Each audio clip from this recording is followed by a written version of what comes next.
नाज़रीन, जब जिनाह का बंगला गंगा जल से धुलवाया गया। 7 अगस्त सन 1947 का दिन था। Mohammad Ali Jinnah viceroy lord Mountbatten के इत्यारे से अपनी छोटी बहन फातिमा जिनाह के साथ कराची के लिए रवाना हो रहे थे। जिनाह ने 1940 से 1947 के दरमियान ज़्यादातर वक्त दिल्ली में ही गुजारा था। उस दिन उन्होंने तपती गर्मी के बावजूद शेरवानी पहनी थी, जबकि आमतौर पर वो सूट पहनते थे। एयरपोर्ट पर उन्हें रुखसत करने बहुत से लोग आए थे, जिनमें सनतकार सेठ राम कृष्ण डालमिया भी थे। मोहम्मद अली जिन्ना सन 1940 से पहले दिल्ली आते रहते थे और वो इंपीरियल होटल में ठहरते थे, जो उनके शाहाना मिजाज से मुताबिकत रखता था। जिन्ना ने सन 1939 में दिल्ली में अपना ठिकाना बनाने का फैसला कर लिया, क्योंकि अब होटलों में रहने से बात नहीं बनने वाली थी। इसलिए उनके लिए एक अदद बंगले की तलाश शुरू हुई। काफ़ी तलाश के बाद 10 औरंगजेब रोड, अब जो एपीजे अब्दुल कलाम रोड कहलाता है, वहाँ पर एक बंगला ख़रीदा गया जिसका रकबा तकरीबन 1.5 एकड़ है। दिल्ली में जिन्ना के गैर सियासी दोस्तों में सरदार सुभाष सिंह और सेठ राम कृष्ण डालमिया भी थे।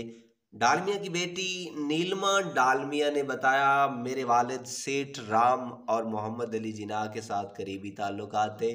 जिन्ना का हमारे अकबर रोड और सिकंदर रोड परवाह के बंगलों में बाकायदगी से आना जाना रहता था। हमेशा के लिए दिल्ली छोड़ने से एक दिन कबल डालमिया के सिकंदर रोड वाले बंगले पर जिन्ना को खाने पर बुलाया। उनकी बहन फातिमा जिन्ना भी आई। राम कृष्ण डालमिया की बीवी नंदनी डालमिया भी मेज़बानी कर रही थी। नीलमा बताती हैं, चूंकि अगले दिन जिन्ना जा रहे थे, इसलिए माहौल में उदासी का पहलू शामिल था। पाकिस्तान जाने से पहले जिन्ना ने अपना बंगला तकरीबन 2.5 लाख रुपए में डालमिया के हाथों फिरोख्त किया था। हालांकि दोनों दोस्त थे, फिर भी जिन्ना 2.5 लाख रुपए से कम पर बंगला फिरोख्त करने के लिए तैयार नहीं हुए। खरीदने के बाद डालमिया ने बंगले को गंगा जल से धुलवाया। जिन्ना के दिल्ली छोड़ते ही बंगले के ऊपर लहराने वाला मुस्लिम लीग का परचम उतार लिया गया और उसकी जगह गुरख्शा तहरीक का परचम लगवाया गया। ख्याल रहे कि हिंदू मजहब में गंगा के पानी की बहुत अहमियत और ये पाक तस्वुर किया जाता है, जबकि उसका हर तरह की मजहबी तकरीब में इस्तेमाल होता है। सन 1964 तक डालमिया ने जिन्ना से खरीदे जाने वाले बंगले को अपने पास रखा और फिर हॉलैंड हुकूमत के हाथों फिरोख्त कर दिया।